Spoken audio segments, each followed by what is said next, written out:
이호철 소설가죠. 1965년 어느 이발소에서의 전체 줄거리와 핵심 정리에 대해 살펴보도록 하겠습니다. 자, 이 작품은 일단 기본적으로 발단, 전개, 위기, 절정, 결말, 줄거리 볼까요? 발단. 나른하고 조용한 한낮, 한 이발소에 한 사내가 들어선다. 자, 여기서 새로운 등장인물이네요. 여기 하나 딱 체크.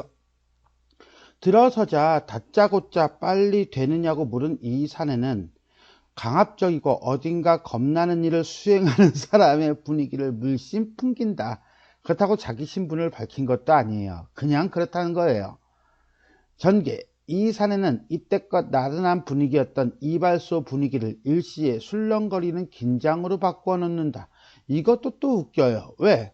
그렇다고 해서 이 긴장감을 사람들이 전부 다 쫄 이유는 없거든. 근데 다 쫄아.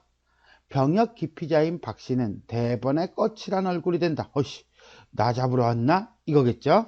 처음부터 나오는 모습이 예사 손님 같지는 않다. 손님들은 다들 겁을 집어먹고 몸을 돌리며 눈길을 피한다. 이렇게 설치는 바람에 손님조차 긴장으로 눈을 뜨게 만든다. 낯선 사내는 공연한 생트집으로 이발소 주인에게 호통을 치기도 하고 이발소 사람들에게 겁을 준다. 위기 볼까요? 사내는 관리인 노인과 눈길이 딱 마주치고 그에게도 시비를 건다. 사내는 빨갱이 이야기, 간첩 이야기, 베트남 이야기, 1965년이죠?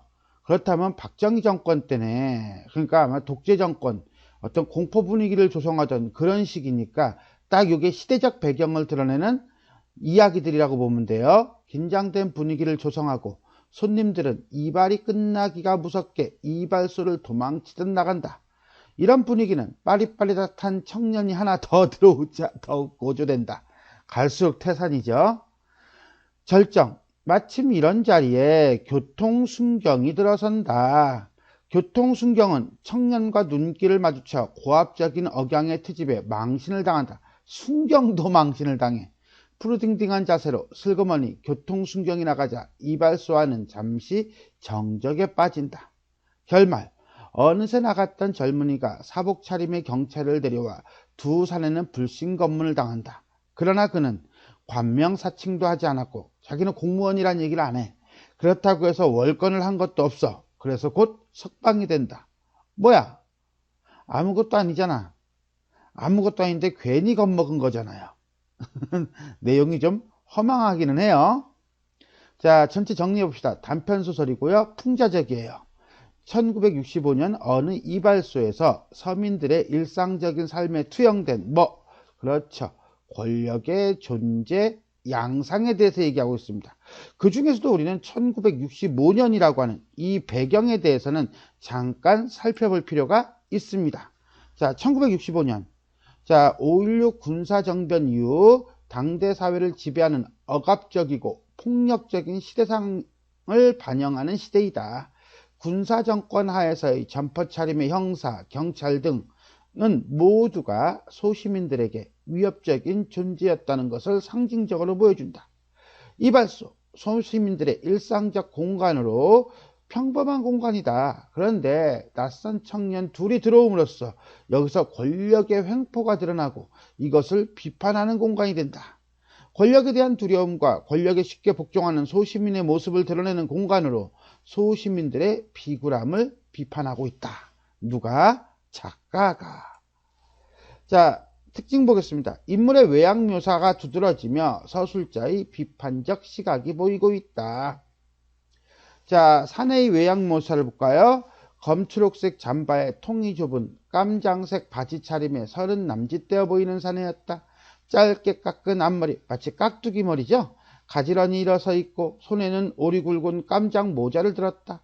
칼칼하게 야윈 몸매이지만 서슬이 선 눈매를 지녔고 하관이 빠르고 얼굴색도 까무잡잡하다. 앞니에는 금니 2개를 해 박았다. 라고 하는 걸 통해서 상당히 험악하고 강한 인상을 보여줘요. 구두가 인상적으로 싸늘하게 생겼다. 싸늘하게 생겼다는 것은 그 구두를 보면서 느끼는 느낌이겠죠.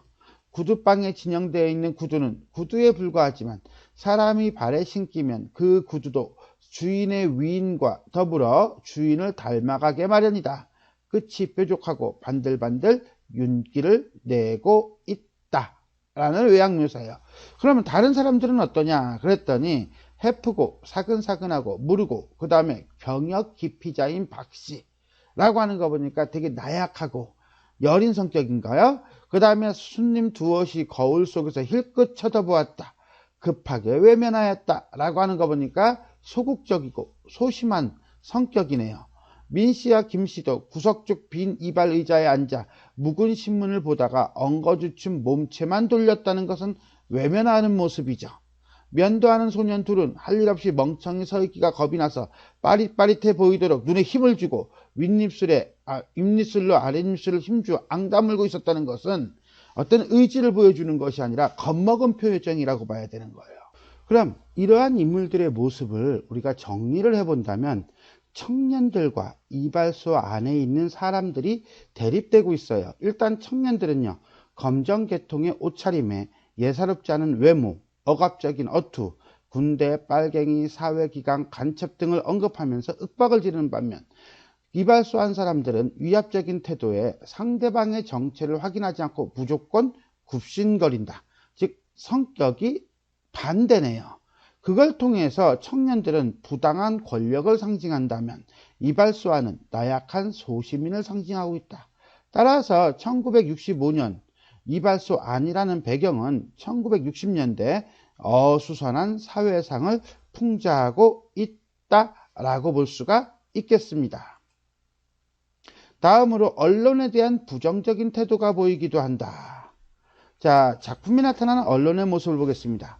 마침 4시 뉴스가 울려나왔다. 자유센터 구내에서의 총격사건 뉴스였다. 수도 서울의 무장교환 출현. 과연 싶었다. 이발소 안의 사람들이 모두 두 눈이 휘둥그레지며 두 청년 쪽을 바라보았다. 저건 또 뭐야? 개새끼들. 나타난 무장교환이 개새끼들이라는 것인지 아니면 여느 때는 민주주의 하다가 이런 일만 터지면 청천벽력이 일어나는 듯이 흥분하는 뭐가? 방송 뉴스가 개새끼들이라는 것인지 알쏭달쏭하였다 라고 하는 걸 통해서 우리는 뭐예요? 이 뉴스, 언론에 대한 부정적인 태도를 보여주고 있네요. 뉴스는 어느새 서해안 피랍 어부들의 소식이 강감하다는 것, 섬 주민의 생활 실태로 얼마 현지 녹음까지 곁들이고 다음으로 무슨 당 결국 분당으로 올라가고 있다. 저건 또 뭐야? 개새끼들 이라고 언급하고 있습니다. 이걸 통해서 언론, 당대 언론 반공 이데올로기에 어떤 매몰되어 있고 그 다음에 국론을 분열시키는 그런 언론들에 대한 비판적 태도를 보여주고 있다라고 보시면 되겠습니다. 자, 지금까지 이호철의 1965년 어느 이발소에서에 대해 살펴보았습니다. 지금까지 내용이 도움이 되셨다면 좋아요와 구독 버튼 눌러주시고요. 알람 설정 부탁드리겠습니다. 수고하셨습니다.